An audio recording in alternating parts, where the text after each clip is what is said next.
Hello then, everyone, and welcome to this webinar today. I'm Francis Seeley from GlobalNet 21 and Enfield Voices. And in this webinar, we're going to look at what is called digital transformation. That is how organizations, and here we're particularly looking at local authorities, use the internet world, the digital world, to communicate better and to improve their services. And we're going to look particularly in the borough where I live, in Enfield. Now, Enfield, I think, is struggling to get their digital transformation right. I think they've taken a long time to do it, and it's happening piecemeal. I think they're beginning to get their act together now. But what I'd like to do in this webinar is look at some of the components that really need to be looked at if you're going to transform your digital world as effectively as you can. We've got James Hockney with us, who's going to join us later, and he's going to talk about some of the nice or exciting initiatives that he's been involved in as well. But what I wanted to first do is perhaps look at some of the building blocks that you need in order to establish an effective digital world in your local authority. And here we're going to look at an interview of a consultant who talked about those building blocks. Well, let's look at that video now. So in my experience, there are three challenges for local authorities who are looking to try and make a success of digital transformation. The first is around their organisational culture and making sure that's in the right place, making sure that it's very collaborative to enable the different service lines to work together. The second is around IT and business alignment and making sure that IT is functioning not as a supplier to the business, but actually in partnership with the business and driving change, working together.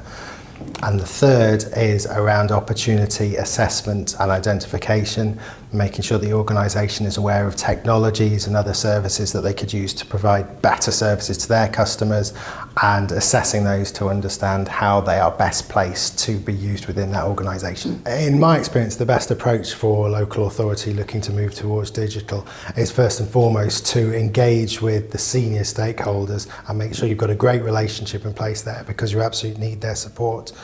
Once you've got that, we need to very quickly assess the existing IT environment, understand what changes need to be made to make that successful, and start engaging really well with the business to help them bring you forward together.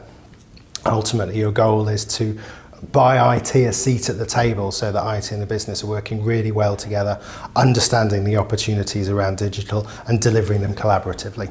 What we found works well in delivering IT change with local authorities is firstly working in partnership with other advisory services providers, as well as working really collaboratively with the council senior managers themselves, making sure that they are absolutely part of the process and working together with them to deliver the change. We need to be aware of the constraints within their environment, particularly around the number of services they deliver versus equivalent sized private sector organisations, and also being aware of the political environment that they operate in. And we need to make sure that the focus remains on delivering really good services to their customers, and that drives all of the IT decisions that we help them make. So that gave us some idea of the sort of building blocks you need. And he talked about, working with other providers, people who are doing it, embedding it in every department and having a strategy with a vision. James, you're with us today. I mean, you have views, don't you, about how Enfield has used the digital world, and it's been found wanting in a way, but they're beginning to change on that, aren't they? No, definitely. And one of the very welcome things is they actually have got an ICT director in place. Would you believe for a number of years they didn't have an ICT director, and that is crucial. And it's been very welcome speaking to him. It's very clear that he's got a plan and a strategy.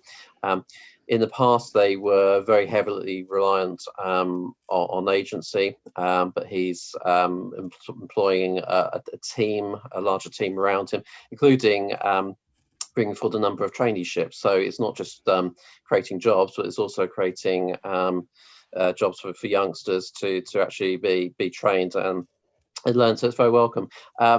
For me, it's been interesting speaking with the ICT team because, as you know, Francis, and some of your viewers will know, I was originally a councillor in Cambridgeshire, before I met my wife and became part of Londonia.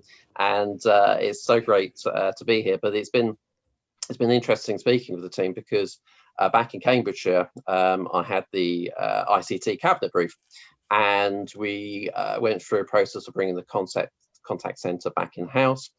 We were rolling out a new website and trying to integrate all those different services, whilst at the same time making sure that we were delivering IT projects on time and on budget, which wasn't happening previously, but we actually managed to achieve.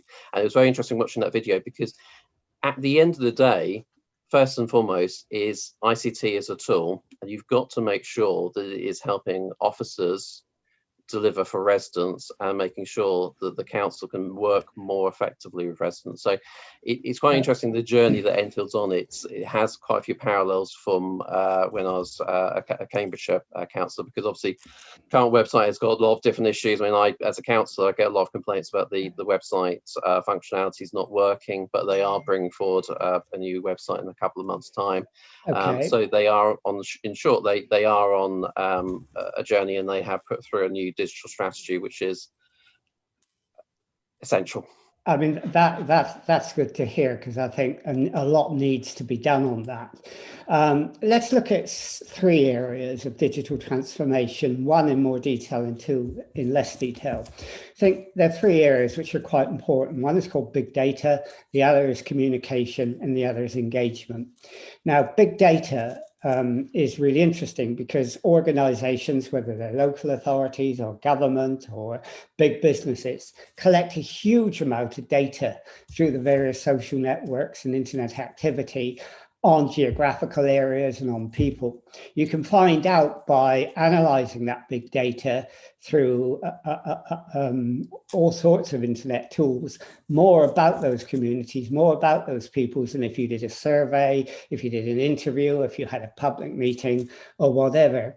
And it means you can then place your services more effectively in the areas if you know about that. You have to analyze the data right first, and then you have to apply it. I mean, just to give you an example of that, if I just show you.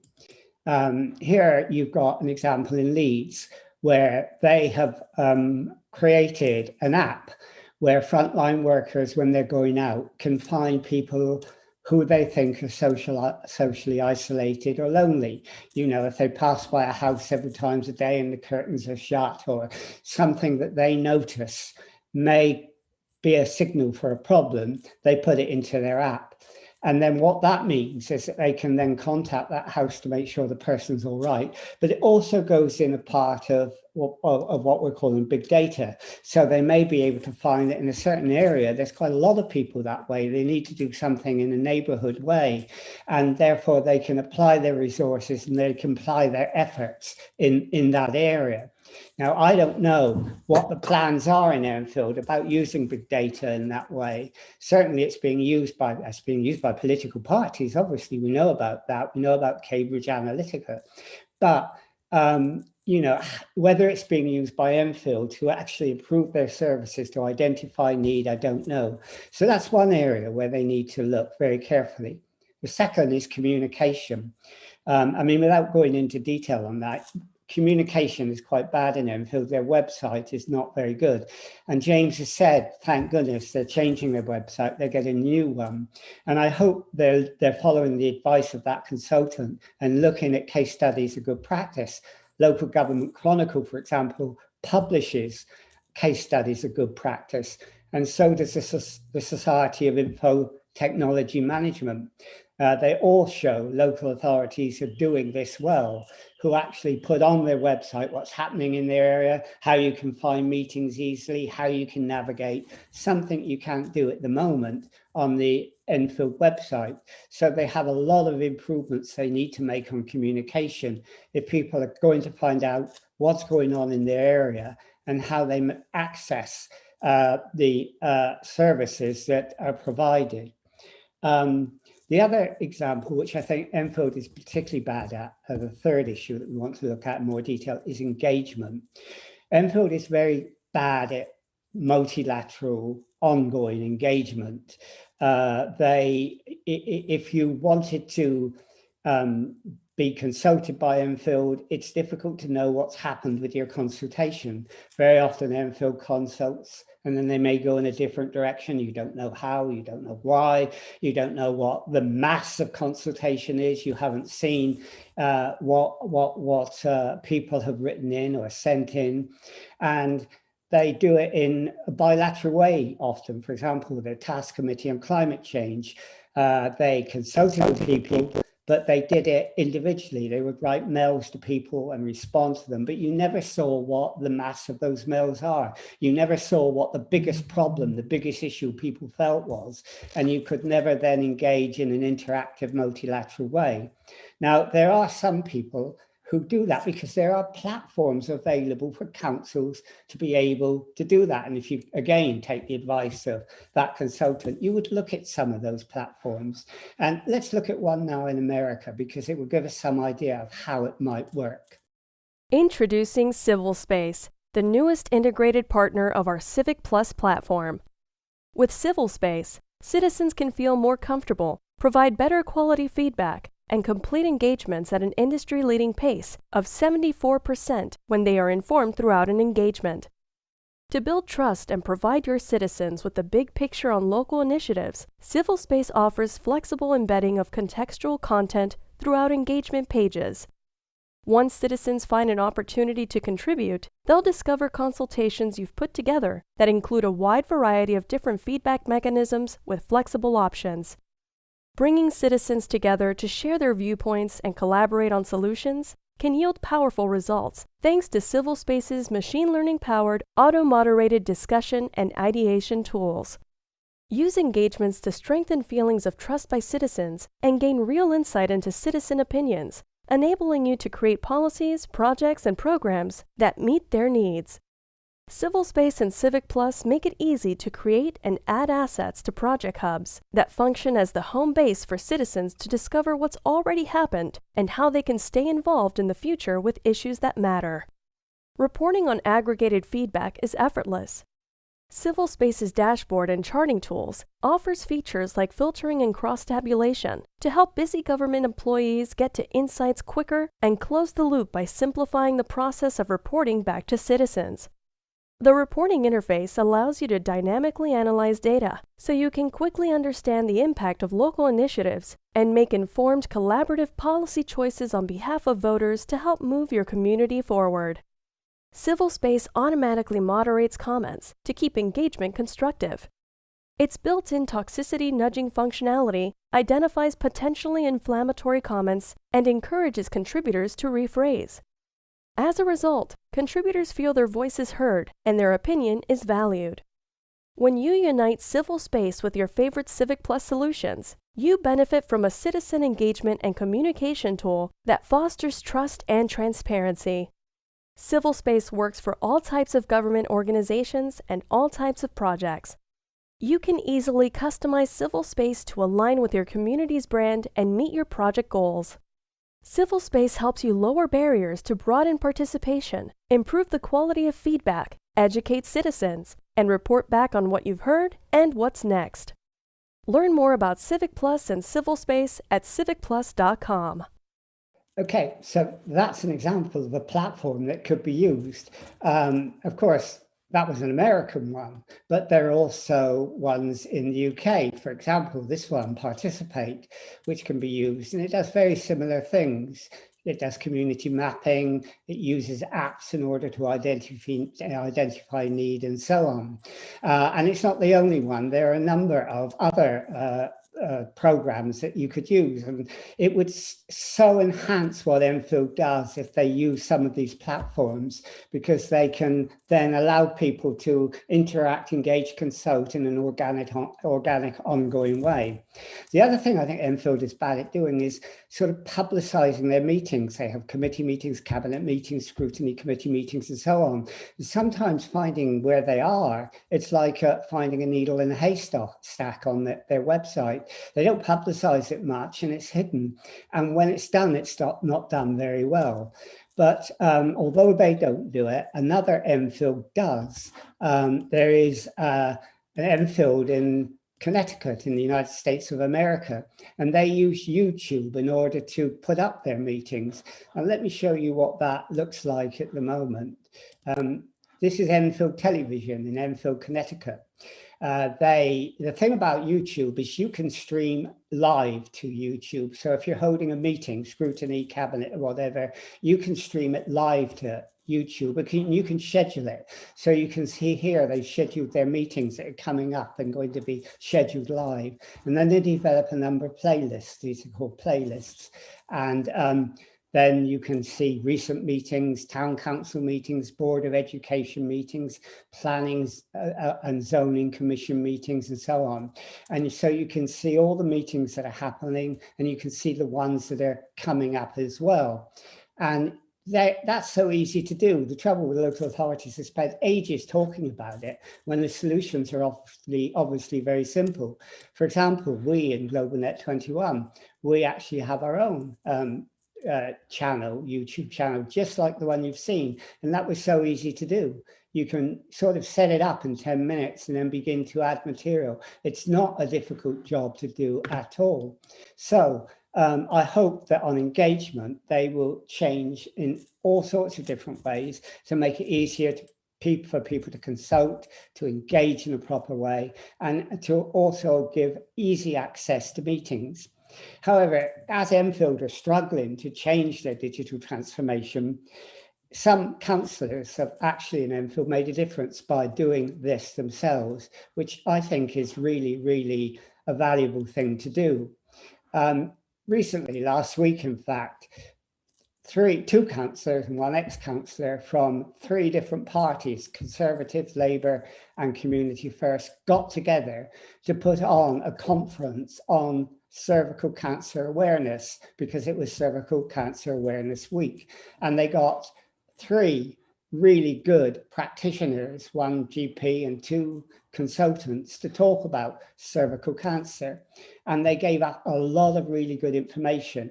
And now they're going to turn those presentations into small YouTube videos, presentations, so people who want more advice about diagnosis and prevention and so on can find it easily, and they will find that really valuable.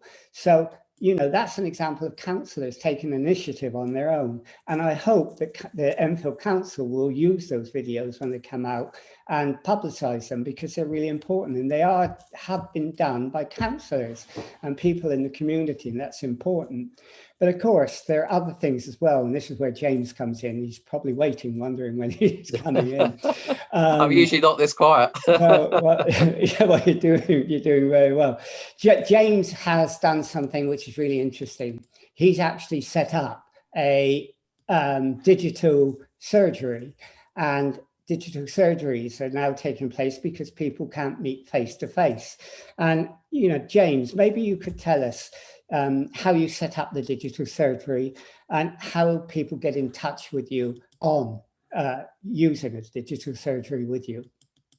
No, definitely. And just if I could say, Francis, the videos that you shared and the ideas that you shared, you know, I will be asking the council to if they're not already to be looking into those ideas, because it's about transparency, but it's also about systems thinking, be ensuring that every single council function is focused around the residents and the user. So I'll be having that conversation, and I do you know, praise the 2 councillors and former councillor for arranging that conference and working with you and others. I mean, we have a very engaged, very active Enfield community, and that is just one example of the community working at its best. And one of the councillors in last year was submitting a motion about cervical cancer, and it's actually coming up it's one of the submitted motions at our full council this week. And I hope very much that is called, because it's obviously an extremely important issue, and obviously the conference that has highlighted the importance of the issue. So where I came at it from, Francis, is, you know, as councillors, you've always got to be engaged, transparent, and working hard with the community. And certainly we were doing monthly surgeries at a local coffee shop, so that people always had the opportunity to be, they can obviously contact us anyway by email and telephone, but that they could always have a set time where they could come and see us. obviously with COVID, that stopped down. And one of the things when this started was we didn't know all the different impacts that could be potentially happening on people, but this was obviously one of the most significant issues that has hit our society in living memory. So we wanted to be doing our part in some small way to be helping residents. So we knew we couldn't do the in-person surgery, so we looked at the options, and we decided to do telephone surgeries, and we've been doing them fortnightly, and we've actually carried on doing them fortnightly, and because it's important that you're there for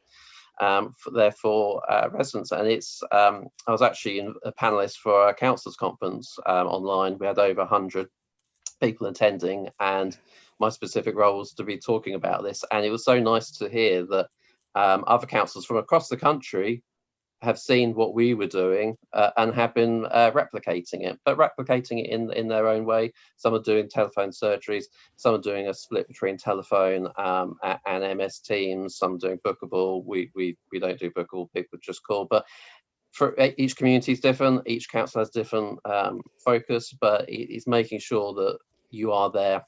How do you, I mean, when people come onto a surgery, very often they may have confidential issues, and if you use Microsoft Teams or Zoom or whatever, they all come on together. How do you make sure it's just you and the person and the other people aren't listening? Do you use a waiting room? So to be clear, we're doing telephone surgeries, so it's people are coming through directly to us. I do know that other people are doing where they're doing bookable sessions, so it's instead of telephone, it's online on Teams, but just for them. We haven't gone down that route because obviously not everyone is on the internet, not everyone is is comfortable going on MS Teams face to face, might not have the technology. So for us, it's making sure that we're giving every opportunity for as many people as possible to have, not being disenfranchised, but most people have a telephone, so they can come through to us. So the other thing that obviously we as councillors do, and it varies, it can be 3 or 4 times a year, is the ward forums, which is usually held in a hall, and that's for us as councillors to give updates on what we've been working on, take questions from residents, and usually have some speakers along. Typically, for instance, the most recent one was the police and Enfield Health Watch. So we've obviously done one this month. We had a good turnout of people, and it worked extremely well because we tried to make sure it was in much as parallel as normal ward forums as possible, and we had a good turnout, and it was very well received. So it's doing what you can to be engaged with the community. I mean, one of the things I've been doing as well is, obviously we're allowed in lockdown to go out for a walk, but if I go out for my walk and I spot some issues, I've been spotting issues with pavement faults, fly tipping, dog mess, and I've been reporting them. And so it's trying to do everything that you can be to be being engaged and being transparent, and trying your best to deliver. You actually sent in a little graphic, didn't you, about the sort of issues that come up. Do you want to say anything about that? So yeah, so what I've seen through, and again, this is another element of transparency. I noticed that there was a few MPs that were giving a breakdown of their casework. So going back to what you were saying at the beginning about sort of big data and transparency, I felt it was very important to give residents a clear picture of what they are, what residents are actually raising with us. And certainly quite consistently the top 2 issues have been road safety and litter. But during COVID, we've actually found that there's been a wider range. Not only has the casework increased, but we're seeing that there's a wider range of issues that are being put forward to us. Now, there is obviously the question, is that impacts of COVID, yes, for instance, obviously more people at home, the councils have reduced bin collections and appointment only at Barrel Green, and residents feel that that's increased fly tipping and litter problems. So we've seen the casework increase, and a broader range of issues now. Those broader range of issues, is it because of COVID?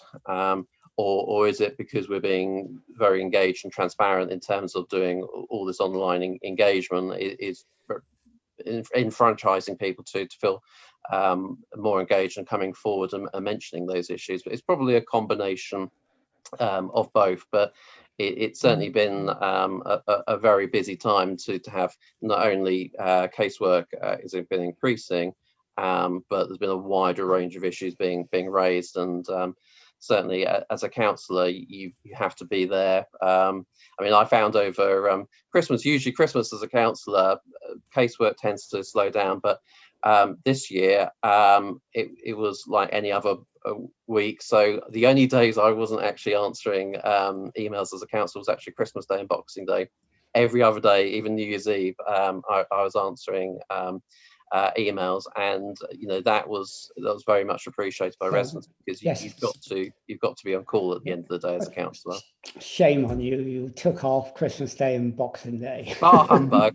Yeah, but listen, I mean, you talked about surgeries and wards. Let's get those clear. Surgeries are where individuals come to you because they have issues, problems, and so on. And wards are where you invite people from your ward collectively to come together. I mean, before COVID, they came in a room. All the 3 councillors of the ward were there, maybe a guest speaker, and they talked. And you're now doing that online. One of the problems is when you do it online and you advertise it, anyone can come, so you don't know whether they're in your ward or not. Is that a problem for you? And in fact, how many people do you get coming to those meetings? That's a brilliant question, Francis, and we've been certainly speaking to some of the other wards. Grange, Town, and Highlands have done ward forums. I know Southgate Green, they've just done one, I think, and there's other wards that are doing them. So I think one of the important things will be across the piece will be to actually not just be sitting in our silos, but speaking to each other and finding out, best practice and what works, what doesn't, what can be done better. And obviously, we've done our first one. Certainly, there's a number of things that it went well, but there's certainly different things that we're looking at to be improving for future ones. So ward forums in person and online vary. So in terms of our experience and speaking to some of the other ward forums that are taking place, it's usually about 15 to 30 people are attending. One of the things I'd love to do is look at different ways that we can increase that. So we're going to keep working on that, because the more people that attend, the better, because obviously you get a broader cross section of views, and opinions.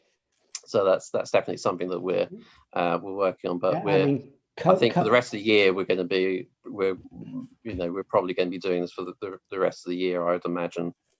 Yeah, I mean, COVID has made people think of new ways of doing things. And one councillor is even thinking, I gather, in terms of ward forums, of having a hybrid model. So when COVID's over, people come in, but they have a screen up, and people can also come in via Microsoft Teams or Zoom or whatever they use. No one's done that before, as far as I know, but having that hybrid model then sort of takes that ward forum out to a lot more people. I mean, when you're doing these things, like the ward forum, like the surgeries, do you get any help from Enfield Council, or do you have to do this on your own? That's a really good question, Francis. I mean, certainly we have our councillor role in terms of going to committees, and obviously as an opposition member holding the administration to account. And then you have your ward commitments, because your first duty is being there to represent your residents and advocating on their behalf. So the surgeries have always been very much something that you do as a councillor.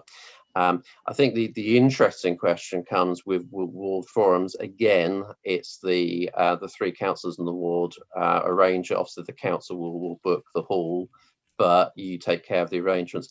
I think the interesting element that comes in with online is we have managed to do it, and obviously other wards are, but the council isn't providing resource to assist with that. Are they providing training, for example? Not that I can think of off the top of my head. I mean, they have given some advice sort of around data protection issues and security issues, which is obviously very important and very helpful. And, you know, in terms of your question earlier, so, you know, so far so good, but, you know, you have to, at the end of the day, it has to be an element of trust in terms of people attending ward forums. So I haven't heard of any issues yet, and that's certainly that's certainly something that's very welcome. I think the interesting question comes in, Francis, as you say, in terms of doing hybrid events, because I could see that, you know, after we're through the pandemic, you know, is this an opportunity for to be enfranchising people, because there might be people that might not feel comfortable coming in person to a ward forum, and there might be people that have disabilities or mobility issues or anxiety issues, which means that they don't feel comfortable coming to be able to attend or speak in person.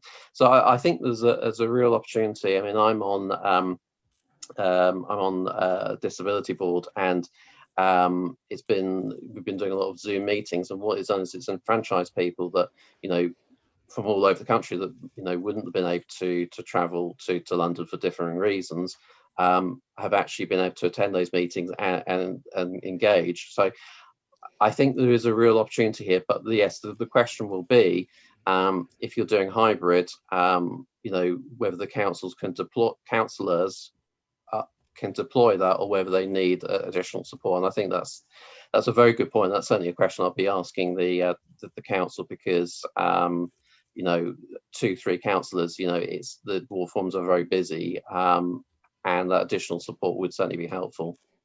One of the problems with ward forums, from what I've seen, is that very often the usual suspects turn up. Using a hybrid model, so you've got a digital means, enables you really to extend it out, doesn't it? But you have to think beyond Microsoft Teams and Zoom and Facebook, because, you know, we work in Enfield Climate Action Forum with a lot of young people now, and they won't have anything to do with some of those. It's Instagram, that's where they want to go. So in a way, you need to have a strategy, don't you, that looks at different cohorts of age and find ways of using different means as well. No, definitely. And as you know, Francis, I'm very active on, you know, Facebook, and we've got some amazing Facebook platforms, and we're on Twitter. But I know some councillors, I'm not on Instagram, but I know a number of councillors are. And I heard one instance that one councillor felt that that engagement, you know, led to them seeing, you know, increased support at an election. So I think it's very, you know, I think you need to be trying to look at different technologies. But I think within all this, each council needs to make a judgment in terms of what is the most effective route to be engaging and reaching people. And yes, I think it's going to be, as we said, post-COVID, you know, how do we operate? Do we do hybrid meetings? How do we operate hybrid meetings? What is the best way to maximise you know, that opportunity going forward? So certainly any of your viewers, in terms of how the council consults or how we operate as councils at the local level, I'm always more than happy to listen to ideas, because, you know, as a councillor, it's very important for me in terms of these ward forums to be speaking about what we're doing as councillors, but also hearing how residents feel that's going and getting the feedback. So the more people, the broader range of people that attend is only a good thing. So I'm all ears in terms of, you know, increasing that participation and broadening it out. Okay, so I mean, we're sort of getting close to the end of the interview. Oh, crikey, are we? No, yeah, I know, it's like it's only started. That's what happens when you start letting me talk. Yeah, I know, but I mean, you're obviously really keen on the digital world and using it. You know what hybrid is. You have surgeries, and you have ward forums online. Are you excited about the way the digital revolution can really benefit local government in the future? And are you confident that Enfield will come on board?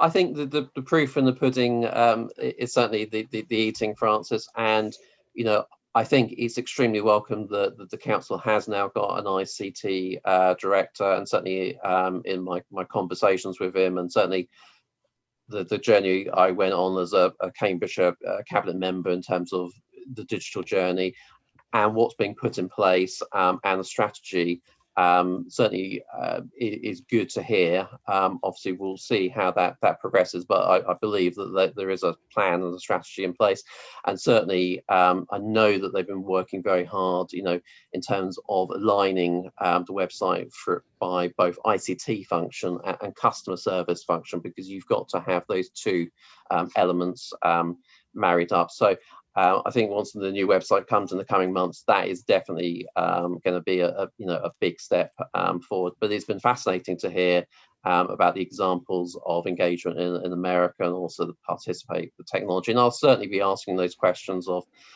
and the key question, as you mentioned earlier, was embedding. It's got to be embedded. You've got to live and breathe. It's got to be embedded at every level in an authority. So I'll certainly be asking those questions, and certainly if anyone's got any ideas, I can always put them forward. Can't always guarantee they'll be taken on board, but I'll certainly, as a councillor, I'm more than happy to put that forward to the administration and the senior officers.